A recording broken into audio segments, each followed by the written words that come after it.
Find the mean translational kinetic energy of ideal hydrogen gas at 17 degree Celsius. Temperature 17 degree Celsius है, means 290 kelvin. हमें calculate करनी है mean translational kinetic energy. Formula होता है 3 times KT/2।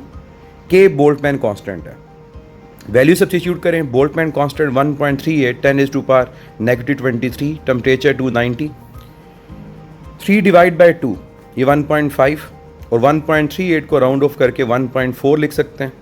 बाकी 10⁻⁻23 और ये 0 अगर 290 का सॉल्व कर दें तो ये पावर -22 हो जाएगी। अब 1.5 को 1.4 से मल्टीप्लाई करना है, तो हम 15 को 14 से मल्टीप्लाई कर देते हैं। तो 15 को 14 से जब मल्टीप्लाई करेंगे तो हमारा रिजल्ट 210 आएगा। डेसिमल को मूव करें तो 2.1, तो 2.1 इंटू 10⁻⁻22 और साथ 29।